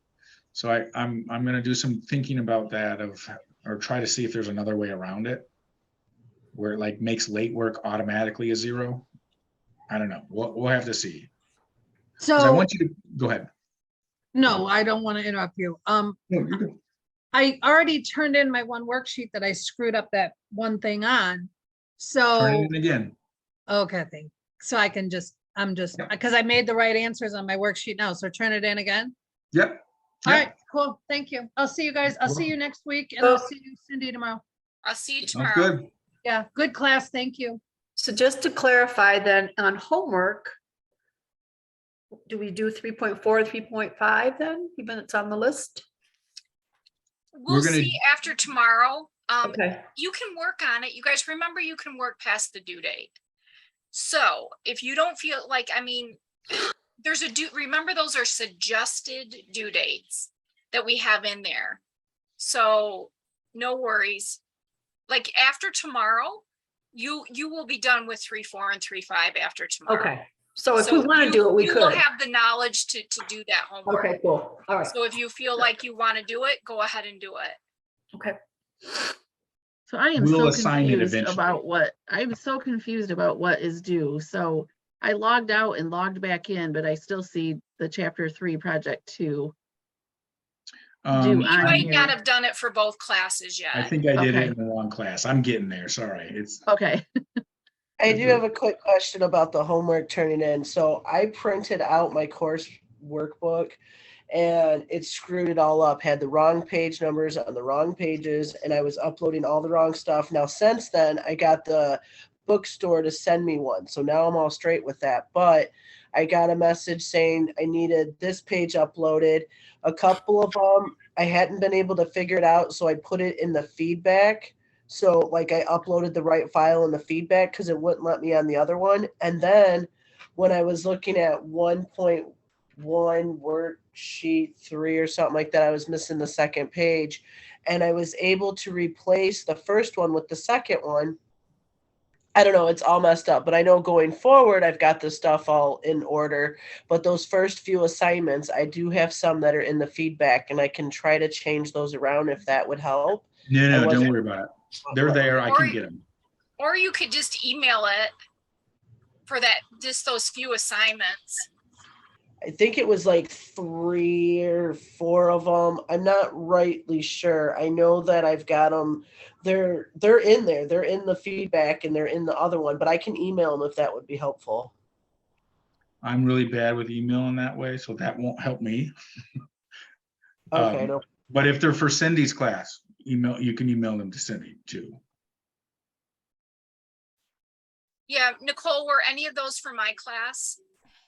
Honestly, I really honestly don't remember at the moment. I can go back and look. I know I got something from both of you guys that said I was missing the wrong thing, and then you had sent a message and it was supposed to be something 81, and it was like, no, I think that I wrote back. It's like, I think you might have wrote the wrong one. I think it was supposed to be this one, and then I had submitted it afterwards. So I mean, I don't know. Like I said, I can relook at it and stuff as well. I'm hoping to get all of it. I'll check it out, Nicole. Now, Becky. for the project, I think it was 1 or 2. I submitted it and it uploaded the wrong document from the wrong thing. So it's basically blank, but I have mine finished and I left a comment and asked if I could resubmit it because it uploaded the wrong document. You have unlimited submissions, so you can submit 1,000 documents to me and I'll grade which I'll find the one that's the correct one and grade it. So feel free to submit it again, except that I accidentally just deleted the chapter 2 project in one of these 2 courses. So no, it's the chapter 2 project 1 or 2. Yeah, I deleted project 2 and yeah, if you can find it and it's still the wrong thing, go ahead and upload, because I think I've got them all set to unlimited uploads. Well, it wouldn't let me re-upload it. It said it said one attempt. Let me try again then. That's what I was running into as well. That's why I ended up doing it in the feedback comments. That works. I think I've changed them all to unlimited, I think. I'll double check all that. Here's the chapter 2 project. I deleted it in one of them, so I just deleted everyone's submissions. Yikes.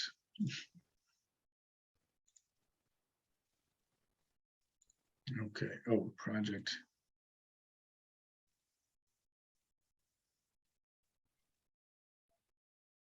See how much of a pain this is? I have to click 1,000 times just to get, maybe it's because I don't know what I'm doing.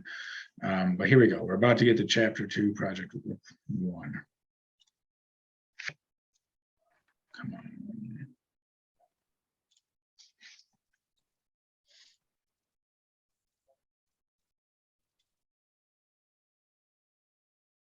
Says unlimited on this one. Must be, maybe I'm in the wrong class.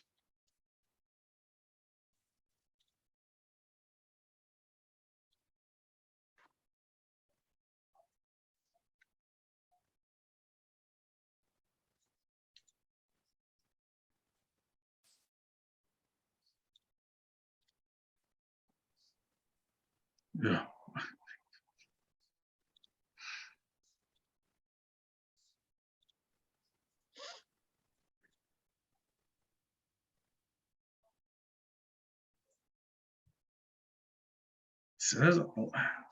Says unlimited attempts. Is that? Am I missing something? That's what mine says too. You want to share your screen so I can see what y'all are looking at?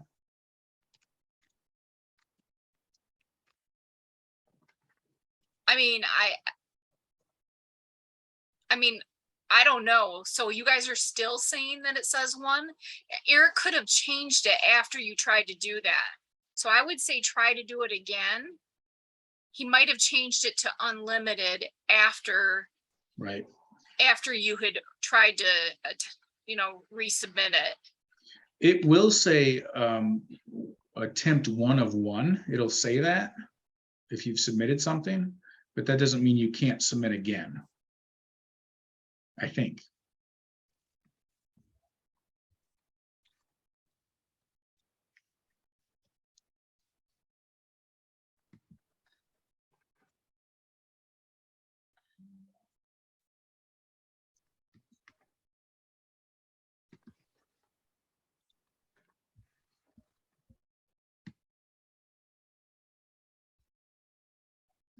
No, okay, so the project 2, chapter 2, project 2, you deleted. Yeah, that one that one's gone. I don't know how- So that's the one that it screwed up on for me. Well, now it's not screwed up. So Now it's just gone. I'm just gonna give everyone 100% for that one because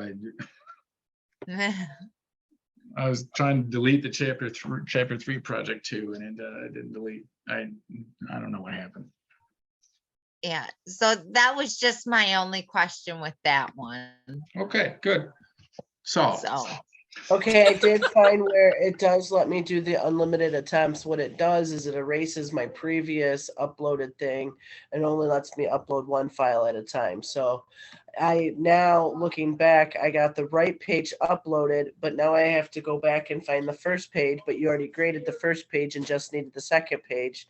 So if you want, I can go back and find the first page and upload it with the second page or just give you the second page. you're good. We got the second page. I'll fix it. Okay, sounds great. Sorry, that's a mess. I'm sorry. No, I caused the big mess thinking that I was going to be Coolio and print out my own stuff and not realizing that when I did it in sections, it put wrong pages with wrong pages and it messed my entire stuff up. Sorry. Said I'm paying that $22. Then do you probably did they charge you $22 plus 12. I will gladly pay that $34 any day of the week. Yeah, I was gonna say it's $12 to ship it, but yeah, exactly. Piece The of muscle headache right has there. not been worth it at all. Yeah. Cool. Awesome. I think I got it all then. And I already turned in the project we did today. So I think, Nice. Thank you guys so much. Have a great night. You too. Great work. Okay, so the only thing that's still due, sorry, my control thing is kicking. So the project from tonight, 3-2 worksheet and 3-3 worksheet. And then my stat lab 3 and 4 if we feel like we can do it, or we'll attempt it anyway. Yep. Am I missing anything? That sounds Nope. good. Well, that's for Eric. So you guys will, I'll go over everything in tomorrow. So just for Eric is 3-2 worksheet 3, 3-3 worksheet 2, and project Sorry, I can't see the top of it. Chapter 3, Project Chapter 3, 1. Project 1. Mhm.